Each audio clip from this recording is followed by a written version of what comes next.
ఇవాళ కేంద్ర కేబినెట్ భేటీ సమావేశం జరగనుంది. సాయంత్రం 4 గంటలకు కేంద్ర మంత్రివర్గం సమావేశం కానుంది. అలాగే రాత్రి 7 గంటలకు ఆర్థిక వ్యవహారాల కేబినెట్ భేటీ ఉంది. ఎన్నికలకు ముందు జరుగుతున్న ఈ సమావేశాల్లో కీలక నిర్ణయాలు తీసుకునే అవకాశం ఉంది.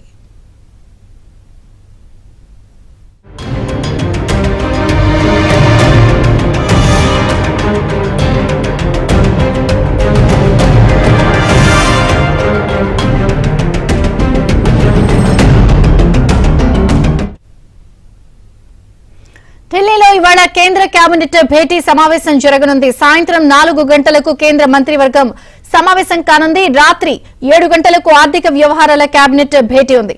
అయితే ఎన్నికలకు ముందు జరుగుతున్న ఈ సమావేశాల్లో కీలక నిర్ణయాలు తీసుకునే అవకాశం ఉందన్నట్టు వార్తలు వస్తున్నాయి. మరిన్ని వివరాలు ఢిల్లీ బ్యూరో చీఫ్ కృష్ణ అడిగి తెలుసుకుందాం. కృష్ణ, ఎన్నికలకు ముందు భేటీ అవుతున్నారు. సో కేబినెట్ భేటీలో ఏమన్నా సంచలన నిర్ణయాలు ఉండొచ్చా? ఖచ్చితంగా విజయచంద్రిక ఈ రోజు జరుగుతున్నటువంటి కేబినెట్ మీటింగ్ కొంత ప్రాధాన్యత సంతరించుకుందని చెప్పొచ్చు. ఎందుకంటే ఇందాక మీరు చెప్పినట్లుగా ఎన్నికలకు ముందు జరుగుతున్నటువంటి ఈ సమావేశంలో కొన్ని కీలకమైన నిర్ణయాలు తీసుకునే అవకాశాలు ఉన్నాయి. నిజానికి ప్రతి బుధవారం కూడా కేంద్ర కేబినెట్ సమావేశం జరుగుతూ ఉంటుంది. అయితే అది రొటీన్ గా జరిగే కొన్ని సమావేశాలే. కానీ ఈసారి మాత్రం ఈ ఎన్నికల సమావేశంలో జరుగుతున్నటువంటి ఈ భేటీలో కొన్ని ముఖ్యమైనటువంటి అంశాలపైన నిర్ణయం తీసుకునే అవకాశం ఉంది. ఎన్నికల షెడ్యూల్ కూడా రాబోతున్న తరుణంలో ఇక ఎక్కువ సమయం కూడా లేదు కాబట్టి ఈ కేబినెట్ లోనే కొన్ని ముఖ్యమైనటువంటి నిర్ణయాలు తీసుకోబోతున్నారంటూ కూడా మనకు విశ్వసనీయ వర్గాల నుంచి అందుతున్నటువంటి సమాచారం. ఒక పక్కన రైతులకు సంబంధించినటువంటి ఈ యొక్క కార్యక్రమం జరుగుతుంది. పంజాబ్ హర్యానా సరిహద్దు జంబూ బోర్డర్ నుంచి ఢిల్లీ వైపు రైతులతో బయలుదేరి వస్తున్నారు. ఆదివారం అర్ధరాత్రి రైతు సంఘాల నేతలతో కూడా కేంద్ర మంత్రులు చర్చలు జరిపారు. అయితే వాళ్ళు అడుగుతున్నట్లుగా ఎంఎస్పీకి సంబంధించి ఒక చట్టం తీసుకురావాలని కోరుతున్నారు.